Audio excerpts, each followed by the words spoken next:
ladies, I'm Andrea Schell, and this is What Would Men Say? Today, I've got 3 great men for you who are gonna talk openly and honestly about women's bodies. Let's go meet them.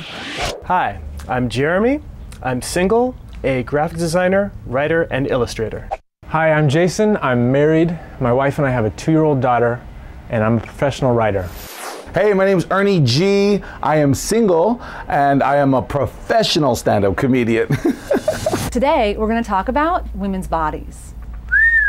Okay? And what I'm gonna talk about is the fact that women are, you know, myself included, we're crazy about our bodies, and we're really crazy about what you think about our bodies. And so I just wanna know, what do you think about our bodies? What I know don't a we lot think? I'm pretty much an expert on this subject. Okay. So I'm sure we all are. Confidence is sexy.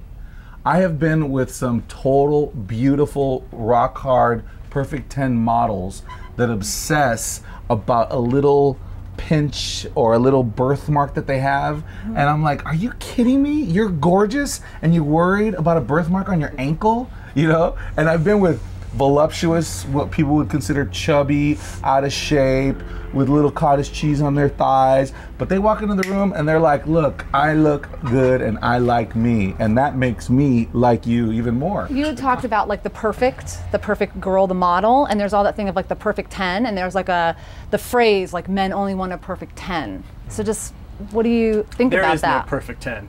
Perfect 10 is a myth, it's a fantasy, it doesn't exist. I want someone that looks real and attractive, like they look like a real normal human being. The closer you get to that idealized perfect 10, the less they seem actually, like you look at some models who are so airbrushed, they don't even look human anymore. Yeah. You know, it's like they look like a porcelain doll. A lot of the things I find sexy might not necessarily be a perfect 10, you know? I mean, I like some women that are, you know, slim and skinny. Some women I like that got a big old booty, you know? It's like, it just depends on how she carries herself.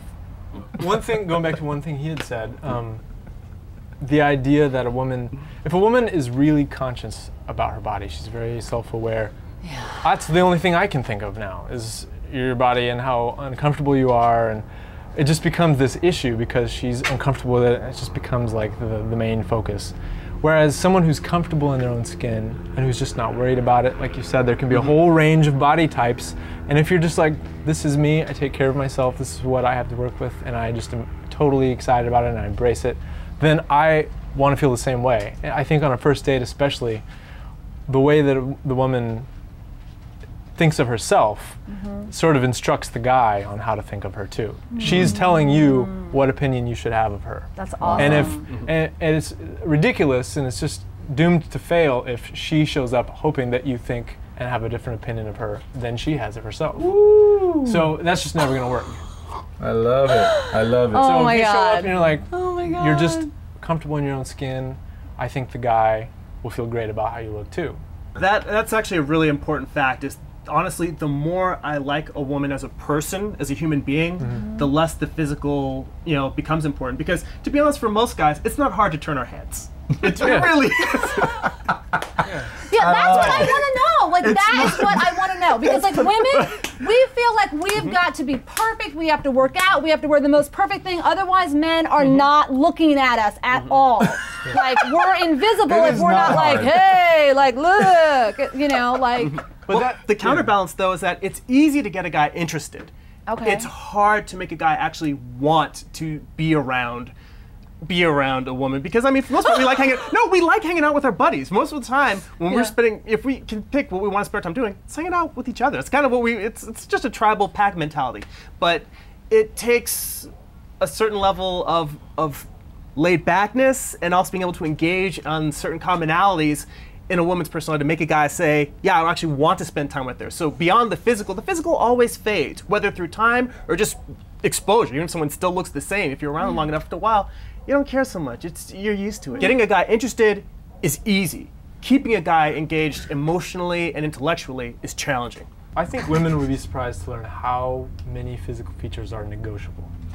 Like how many different factors are any guy is willing to like totally, whatever, because I think she's hot. The collective impact of her features is awesome. I feel good about myself when I'm around her. I want to do the same for her and help her feel good about herself when she's around me. Yeah. Well, that's the point. We don't expect you to be perfect. That was part 1 of our episode about women's bodies. Tune in again to find out what else Jeremy, Jason, and Ernie had to say in part 2. We'll see you then. When my wife and I had just had our daughter, like she had the baby, but I remember standing in the room, my wife had just been wheeled out, and the baby had been taken out, and I just kind of stood there in the room, like, just totally overwhelmed. And this female nurse came into the room to get something, and I just turned to her and I was like, women are magical. And she just looked at me very matter-of-factly and said, yes, they are, and walked out. So I just watched my wife give birth, so like, I think women are magical.